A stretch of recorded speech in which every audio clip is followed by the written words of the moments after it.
Selanjutnya, nomor 7, kudeta Pinochet di Chili tahun ke-1973. Dengan dukungan dari Amerika Serikat yang khawatir dengan pemerintahan sosialis Salvador Allende, Jenderal Augusto Pinochet memimpin militer untuk menggulingkan presiden yang terpilih secara demokratis. Allende meninggal dalam serangan di Istana Kepresidenan. Keberhasilan kudeta ini sangat dipengaruhi oleh perpecahan politik di Chili dan dukungan eksternal yang kuat. Dampaknya, Pinochet memerintah dengan tangan besi selama 17 tahun, ditandai dengan pelanggaran hak asasi manusia yang meluas, tetapi juga reformasi ekonomi neoliberal yang sering disebut sebagai keajaiban Chili. Di nomor 6, ada revolusi Anyelir di Portugal tahun ke-1974. Uniknya, ini adalah kudeta militer yang hampir tanpa pertumpahan darah. Dipimpin oleh perwira militer muda yang lelah dengan perang kolonial yang berkepanjangan dan rezim otoriter Estado Novo, kudeta ini berhasil dengan cepat. Para prajurit menempatkan bunga anyelir di laras senapan mereka, yang kemudian menjadi simbol revolusi damai ini. Keberhasilannya terletak pada ketidakpuasan yang meluas di kalangan militer dan rakyat. Dampaknya sangat besar. Portugal beralih ke demokrasi, mengakhiri perang kolonialnya, dan memberikan kemerdekaan bagi koloninya di Afrika. Kelima, kita punya kudeta Muammar Gaddafi di Libya tahun ke-1969, saat Raja Idris sedang berada di luar negeri untuk perawatan medis. Sekelompok perwira militer muda yang dipimpin oleh Kolonel Muammar Gaddafi, yang saat itu baru berusia 27 tahun, melancarkan kudeta. Kudeta ini berhasil karena perencanaan yang rapi dan minimnya perlawanan. Gaddafi dengan cepat mengambil alih kendali dan memproklamasikan Republik Arab Libya. Dampaknya mengubah Libya secara total. Gaddafi memerintah selama lebih dari 40 tahun dengan ideologi uniknya, mengubah negara itu menjadi negara sosialis nasionalis Arab dan memainkan peran penting di panggung politik dunia, seringkali dengan cara yang kontroversial. Nomor 4, kita kembali ke Mesir dengan revolusi Mesir tahun ke-1952, dipimpin oleh gerakan perwira bebas yang didirikan oleh Gamal Abdel Nasser dan Mohamed Naguib. Kudeta ini berhasil menggulingkan monarki Raja Farouk. Keberhasilan kudeta ini didorong oleh korupsi yang merajalela di pemerintahan, ketidakpuasan atas kekalahan dalam Perang Arab-Israel 1940, Yocho, dan kehadiran militer Inggris. Dampaknya sangat transformatif. Mesir menjadi republik, Nasser menjadi pemimpin ikonik dunia Arab, dan gerakan ini menginspirasi gelombang nasionalisme di seluruh Timur Tengah dan Afrika. Sekarang kita masuk 3 besar. Di nomor 3, kudeta Francisco Franco di Spanyol, yang memicu Perang Saudara Spanyol dari tahun 1936 hingga ke 1939. Meskipun ini lebih dari sekadar kudeta satu malam, ini dimulai sebagai pemberontakan militer yang dipimpin oleh sekelompok jenderal, dengan Franco yang akhirnya muncul sebagai pemimpin utama. Keberhasilannya, meskipun melalui perang yang brutal, didukung oleh kekuatan fasis Italia dan Nazi Jerman, sementara Republik Spanyol mendapat dukungan terbatas dari Uni Soviet. Dampaknya, kemenangan Franco mengarah pada kediktatoran yang berlangsung hampir 4 dekade, mengisolasi Spanyol dari sebagian besar Eropa pasca Perang Dunia Kedua, hingga kematiannya pada tahun ke-1975. Di posisi kedua, Revolusi Oktober di Rusia tahun ke-1917. Ini adalah contoh klasik kudeta yang mengubah dunia. Setelah Revolusi Februari yang menggulingkan Tsar, pemerintahan sementara yang lemah berkuasa, Vladimir Lenin dan kaum Bolshevik melihat peluang ini. Dengan perencanaan yang cermat dan slogan perdamaian, roti, dan tanah, mereka merebut titik-titik strategis di Petrograd dan menggulingkan pemerintahan dalam kudeta yang relatif cepat. Keberhasilan ini didasarkan pada ketidakpuasan rakyat terhadap perang dan kemiskinan, serta organisasi Bolshevik yang disiplin. Dampaknya, lahirnya negara komunis pertama di dunia, Uni Soviet, yang membentuk geopolitik abad ke-20 dan memicu Perang Dingin. Dan akhirnya, di nomor 1, kudeta yang mungkin paling berdampak dalam sejarah modern, perebutan kekuasaan oleh Napoleon Bonaparte di Prancis pada 18 Brumaire tahun ke-1799. Setelah kekacauan revolusi Prancis, pemerintahan direktori sangat tidak populer dan korup. Napoleon, seorang jenderal muda yang cemerlang dan populer, kembali dari Mesir dan dengan bantuan beberapa politisi, melancarkan kudeta untuk membubarkan direktori. Keberhasilannya terletak pada popularitas pribadinya, kejeniusan militernya, dan kelelahan rakyat Prancis terhadap ketidakstabilan politik. Dampaknya tak terhingga, Napoleon menjadi konsul pertama, kemudian kaisar, menaklukkan sebagian besar Eropa, dan menyebarkan ide revolusioner Prancis melalui kode Napoleonnya yang memengaruhi sistem hukum di seluruh dunia hingga hari ini. Jadi, apa benang merah dari semua kudeta ini? Pertama, hampir semuanya terjadi di tengah ketidakstabilan politik atau sosial yang parah. Pemerintahan yang lemah, korup, atau tidak populer adalah target empuk. Kedua, kontrol atau dukungan dari militer adalah faktor krusial. Tanpa senjata, kudeta hanyalah protes. Ketiga, perencanaan yang matang dan kepemimpinan yang karismatik seringkali menjadi penentu. Tokoh seperti Napoleon, Nasser, atau Lenin mampu menggalang dukungan dan mengeksekusi rencana mereka dengan presisi. Terakhir, faktor internasional juga sering bermain peran, entah itu dukungan langsung seperti dalam kasus Pinochet, atau sekadar dunia yang mengalihkan perhatiannya. Dampak jangka panjang dari kudeta-kudeta ini sangat beragam. Dari transisi menuju demokrasi, seperti di Portugal, hingga kediktatoran brutal selama puluhan tahun, seperti di Chili dan Spanyol, atau bahkan penciptaan tatanan dunia baru, seperti yang dilakukan Bolshevik. Ini menunjukkan bahwa kudeta adalah pertaruhan besar yang bisa membawa perubahan radikal, baik untuk kebaikan maupun keburukan. Mempelajari sejarah kudeta ini penting untuk memahami bagaimana kekuasaan bisa direbut dan dipertahankan, dan bagaimana stabilitas sebuah negara bisa begitu rapuh. Selanjutnya, di nomor 9, ada kudeta militer di Myanmar pada tahun ke-1962. Jenderal Ne Win dan kelompok perwira militernya menggulingkan pemerintahan sipil Perdana Menteri U Nu. Kudeta ini berhasil karena militer yang dikenal sebagai Tatmadaw sangat terorganisir dan memiliki kendali penuh atas angkatan bersenjata. Mereka memanfaatkan ketidakstabilan politik dan konflik etnis yang sedang berlangsung di negara itu. Dampaknya sangat besar. Myanmar memasuki periode isolasi di bawah kekuasaan militer yang dikenal sebagai Jalan Burma menuju sosialisme. Ekonomi hancur, kebebasan sipil ditekan, dan negara ini tertutup dari dunia luar selama puluhan tahun. Dampak dari kudeta 1962 ini masih terasa hingga sekarang, dengan militer yang terus memegang peranan besar dalam politik Myanmar. Nomor 8. Kudeta 28 Mordad di Iran pada tahun 1953. Kudeta ini sangat menarik karena melibatkan campur tangan asing secara masif, yaitu dari CIA Amerika Serikat dan MI6 Inggris. Mereka bekerja sama dengan Jenderal Fazollah Zahedi dan loyalis Shah untuk menggulingkan Perdana Menteri Mohammad Mossadegh yang terpilih secara demokratis. Kenapa berhasil? Dukungan intelijen, dana dan propaganda dari Amerika Serikat dan Inggris sangat krusial. Mossadegh telah menasionalisasi industri minyak Iran yang sebelumnya dikuasai Inggris, sehingga membuat kedua negara barat ini marah. Kudeta ini berhasil mengembalikan kekuasaan absolut Shah Muhammad Reza Pahlavi.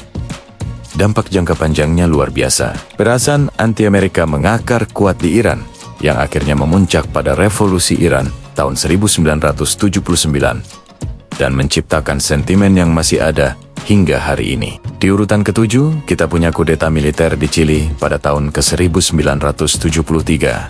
Jenderal Augusto Pinochet memimpin militer untuk menggulingkan Presiden Salvador Allende, seorang Marxis yang terpilih secara demokratis. Keberhasilan kudeta ini juga tidak lepas dari dukungan Chia yang khawatir dengan pemerintahan sosialis di Amerika Latin selama Perang Dingin. Militer Chile sangat disiplin dan berhasil mengonsolidasikan kekuatan dengan cepat. Mereka mengepung istana presiden dan Allende tewas dalam serangan itu. Dampak kudeta ini sangat brutal. Pemerintahan Pinochet menjadi rezim diktator yang terkenal dengan pelanggaran hak asasi manusia.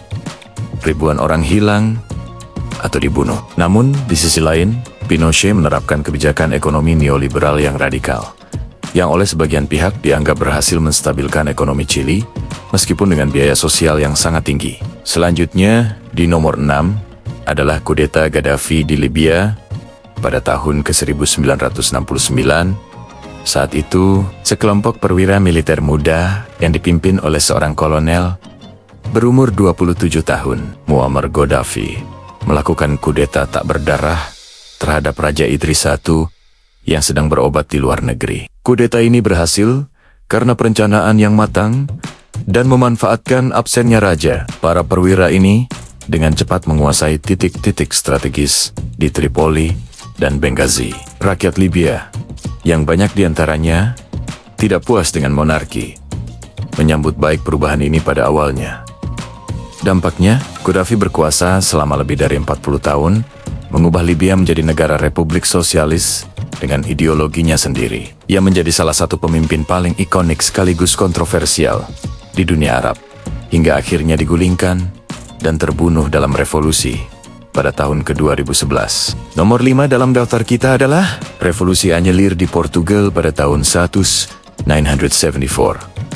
Ini adalah salah satu kudeta paling unik karena hampir tanpa pertumpahan darah. Kudeta ini dilakukan oleh sekelompok perwira militer muda yang tergabung dalam Gerakan Angkatan Bersenjata atau MFA. Mereka menentang rezim otoriter Estado Novo yang sudah berkuasa selama hampir 50 tahun dan perang kolonial yang tidak populer di Afrika. Kudeta ini berhasil karena mendapat dukungan luas dari rakyat. Para tentara meletakkan bunga anyelir di laras senapan mereka, yang kemudian menjadi simbol revolusi ini. Dampaknya sangat transformatif. Portugal beralih ke demokrasi, mengakhiri perang kolonialnya, dan memberikan kemerdekaan bagi koloninya, seperti Angola dan Mozambik. Ini adalah contoh langka kudeta militer yang justru membawa demokrasi. Sekarang kita masuk ke nomor 4. Kudeta Francisco Franco di Spanyol pada tahun ke-1936. Ini bukan kudeta biasa yang terjadi dalam semalam, melainkan kudeta yang memicu perang saudara Spanyol selama 3 tahun. Jenderal Francisco Franco memimpin faksi nasionalis yang didukung oleh kelompok konservatif, monarkis, dan fasis untuk melawan pemerintah Republik Kedua Spanyol yang berhaluan kiri. Keberhasilan Franco tidak bisa dilepaskan dari dukungan militer besar-besaran dari Nazi Jerman dan fasis Italia, sementara pihak Republik hanya mendapat dukungan terbatas dari Uni Soviet. Setelah perang saudara yang brutal, Franco berhasil merebut kekuasaan dan mendirikan kediktatoran yang berlangsung hingga kematiannya pada tahun ke-1975. Dampaknya sangat mendalam. Spanyol terisolasi selama bertahan-tahan dan mengalami penindasan politik yang parah. Di nomor 3 kita kembali ke Romawi kuno dengan pembunuhan Julius Caesar pada tahun 44 sebelum Masehi. Meskipun sering disebut pembunuhan, ini pada dasarnya adalah kudeta oleh sekelompok senator yang dipimpin oleh Brutus dan Cassius. Mereka takut Caesar, yang telah menjadi diktator seumur hidup, akan menghancurkan Republik Romawi dan menjadi raja. Mereka berhasil membunuh Caesar di gedung Senat. Namun, apakah kudeta ini benar-benar berhasil dalam jangka panjang? Tidak juga. Tujuan mereka untuk memulihkan Republik justru gagal total. Kematian Caesar memicu serangkaian perang saudara baru yang akhirnya mengantarkan keponakan dan pewarisnya, Octavianus, menjadi kaisar pertama Roma. 12. Jadi, kudeta ini justru mempercepat keruntuhan Republik yang ingin mereka selamatkan. Ironis bukan? Peringkat kedua adalah kudeta Napoleon Bonaparte di Prancis, yang dikenal sebagai kudeta 18 Brumaire pada tahun ke-1799.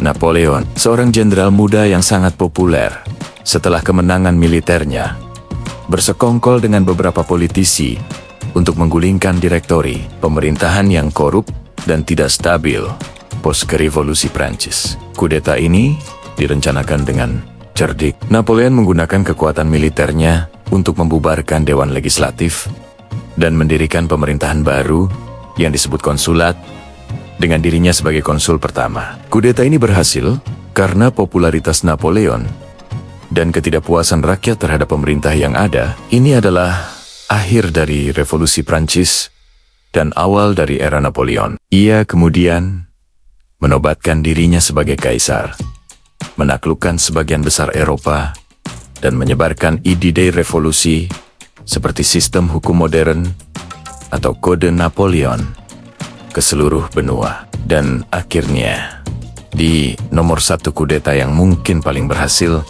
dan berdampak dalam sejarah dunia adalah Revolusi Oktober di Rusia pada tahun 1917, dipimpin oleh Vladimir Lenin dan kaum Bolshevik. Mereka menggulingkan pemerintahan sementara yang baru saja terbentuk setelah Tsar Nicholas II turun takhta. Kudeta ini, yang lebih mirip pengambil alihan terorganisir, berhasil karena perencanaan yang brilian dari Leon Trotsky dan kelemahan pemerintah. Sementara yang gagal mengatasi masalah kelaparan dan keterlibatan Rusia dalam Perang Dunia Pertama, kaum Bolshevik dengan cepat menguasai titik-titik kunci di Petrograd. Dampaknya mengubah peta dunia selamanya. Kudeta ini melahirkan negara komunis pertama, Uni Soviet, memicu perang saudara yang brutal, dan memulai perang dingin antara blok komunis dan kapitalis yang mendominasi politik global selama hampir seluruh abad ke-20. Jadi, apa benang merah dari semua kudeta ini? Ada beberapa faktor kunci. Pertama, dukungan atau setidaknya netralitas dari militer hampir selalu menjadi syarat mutlak. Kedua, adanya ketidakstabilan politik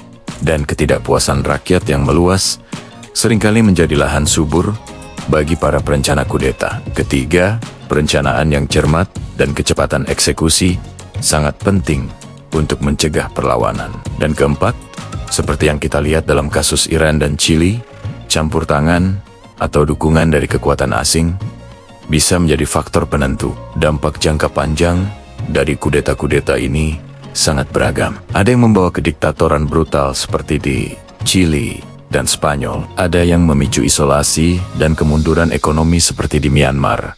Dan ada juga yang secara tidak sengaja membuka jalan menuju demokrasi seperti di Portugal. Sejarah kudeta mengajarkan kita betapa rapuhnya sebuah pemerintahan dan betapa cepatnya tatanan politik bisa berubah. Menganalisis peristiwa-peristiwa ini penting untuk memahami dinamika kekuasaan dan bagaimana negara-negara di dunia terbentuk hingga seperti sekarang. Di urutan ke-7, kita punya kudeta Fidel Castro di Kuba pada tahun 1959.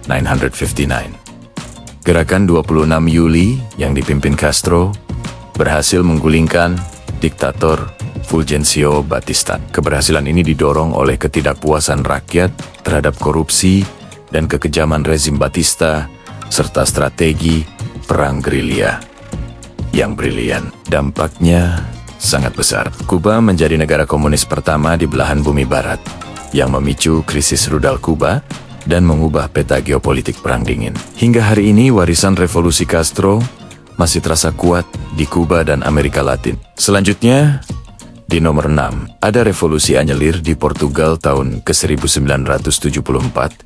Ini adalah kudeta militer yang unik karena hampir tanpa pertumpahan darah, dipimpin oleh perwira militer muda. Kudeta ini berhasil menumbangkan rezim otoriter Estado Novo yang telah berkuasa selama hampir 50 tahun. Nama revolusi anyelir berasal dari bunga anyelir yang diletakkan di moncong senjata para tentara oleh warga sipil. Kudeta ini berhasil karena adanya perpecahan di dalam militer dan kelelahan publik terhadap perang kolonial yang mahal. Dampaknya, Portugal beralih ke demokrasi dan memberikan kemerdekaan bagi koloninya di Afrika. Di posisi kelima, ada kudeta Napoleon Bonaparte di Prancis pada tahun 1799 yang dikenal sebagai kudeta 18 Brumaire. Setelah kekacauan revolusi Prancis, Napoleon yang saat itu seorang jenderal populer memanfaatkan ketidakstabilan politik untuk merebut kekuasaan dari direktori. Dengan dukungan militer dan beberapa politisi kunci, ia membubarkan badan legislatif dan mengangkat dirinya sebagai konsul pertama. Keberhasilan ini terletak pada popularitas Napoleon dan janji stabilitas. Dampaknya, Prancis memasuki era Napoleonik, di mana ia memodernisasi hukum dan pemerintahan, namun juga melancarkan perang di seluruh Eropa, mengubah wajah benua itu selamanya. Masuk keempat besar, kita punya kudeta Augusto Pinochet di Chili pada tahun ke-1973 dengan dukungan militer dan kabarnya dari Che. Jenderal Pinochet menggulingkan pemerintahan sosialis Presiden Salvador Allende yang terpilih secara demokratis. Kudeta ini sangat brutal dan berdarah. Allende meninggal saat istana presiden dibom. Keberhasilannya didasari oleh perpecahan politik yang dalam di Chili, masalah ekonomi, dan dukungan dari kelompok anti-komunis, baik di dalam maupun luar negeri. Dampaknya adalah berdirinya kediktatoran militer selama 17 tahun yang ditandai dengan pelanggaran hak asasi manusia yang parah, tetapi juga reformasi ekonomi pasar bebas yang kontroversial. Di urutan ketiga, Revolusi Oktober di Rusia pada tahun ke-1917. Meskipun sering disebut revolusi, perebutan kekuasaan oleh kaum Bolshevik pimpinan Vladimir Lenin memiliki semua ciri kudeta. Mereka menggulingkan pemerintahan sementara yang lemah dan tidak populer yang sebelumnya telah menggantikan Tsar. Dengan slogan perdamaian, tanah, dan roti, Bolshevik mendapatkan dukungan dari para pekerja dan tentara di Petrograd. Mereka merebut titik-titik strategis di ibu kota dengan perlawanan minimal. Keberhasilan ini mengubah Rusia menjadi Uni Soviet, negara komunis pertama di dunia, yang dampaknya terasa hingga keruntuhannya pada tahun 1991 dan masih membentuk politik global hingga kini. Di posisi kedua, kita kembali ke zaman kuno dengan pembunuhan Julius Caesar di Roma pada tahun 44 sebelum Masehi. Sekelompok senator yang dipimpin oleh Brutus dan Cassius berkonspirasi untuk membunuh Caesar, yang mereka khawatirkan akan menjadi raja dan menghancurkan Republik Romawi. Mereka berhasil membunuhnya di gedung Senat. Meskipun mereka berhasil membunuh targetnya, kudeta ini sebenarnya gagal total dalam mencapai tujuannya. Alih-alih memulihkan Republik, pembunuhan Caesar justru memicu perang saudara baru. Hasil akhirnya adalah naiknya Octavianus, keponakan Caesar, yang kemudian menjadi Kaisar Agustus, secara resmi mengakhiri Republik Romawi dan memulai Kekaisaran Romawi. Jadi, kudeta ini berhasil dalam menggulingkan penguasa, namun dampaknya justru kebalikan dari yang diinginkan. Dan akhirnya di nomor 1. Kudeta paling berhasil dalam sejarah adalah Restorasi Meiji di Jepang pada tahun 1868. Ini adalah peristiwa kompleks yang menggabungkan kudeta, istana, dan perang saudara singkat. Aliansi para samurai dari domain selatan menggulingkan Kesogunan Tokugawa yang telah memerintah Jepang selama lebih dari 250 tahun. Mereka mengembalikan kekuasaan nominal kepada Kaisar Meiji. Keberhasilan kudeta ini didorong oleh ketidakmampuan kesogunan menghadapi tekanan dari kekuatan barat dan keinginan untuk memodernisasi Jepang. Dampaknya luar biasa. Jepang berubah dari negara feodal yang terisolasi menjadi kekuatan industri dan militer modern hanya dalam beberapa dekade. Sebuah transformasi yang tidak tertandingi dalam sejarah dunia. Jadi, apa benang merah dari semua kudeta ini? Pertama, dukungan militer hampir selalu menjadi kunci. Tanpa loyalitas angkatan bersenjata, kudeta jarang berhasil. Kedua, ketidakstabilan politik dan ketidakpuasan rakyat menciptakan lahan subur bagi perebutan kekuasaan. Ketika pemerintah yang berkuasa dianggap lemah, korup, atau tidak efektif, peluang bagi penantang akan terbuka. Ketiga, perencanaan yang cermat. Kudeta yang berhasil seringkali direncanakan dengan detail, mengamankan komunikasi, pusat pemerintahan, dan dukungan tokoh-tokoh kunci. Terakhir, faktor internasional juga sering berperan, baik melalui intervensi langsung maupun pembiaran. Dampak jangka panjang dari kudeta-kudeta ini sangat beragam. Beberapa, seperti revolusi anyelir, membawa demokrasi dan kebebasan. Lainnya, seperti di Chili, melahirkan rezim represif. Dan beberapa, seperti restorasi Meiji, memicu modernisasi yang luar biasa. Sejarah ini mengajarkan kita bahwa perubahan politik yang tiba-tiba dapat membawa hasil yang tidak terduga, baik positif maupun negatif. Menganalisis kudeta ini penting untuk memahami dinamika kekuasaan dan kerapuhan institusi politik, bahkan di zaman sekarang. Nah, itu dia 10 kudeta paling berhasil dan berpengaruh dalam sejarah. Menurut kami, tentu saja daftar ini bisa diperdebatkan. Menurut kalian, kudeta mana yang paling berdampak? Atau mungkin ada kudeta lain yang seharusnya masuk dalam daftar ini? Tulis pendapat kalian di kolom komentar ya. Mari kita berdiskusi. Jangan lupa untuk like video ini jika kalian suka, dan subscribe ke channel kami untuk lebih banyak konten sejarah dan politik yang menarik. Terima kasih sudah menonton. Sampai jumpa di video berikutnya.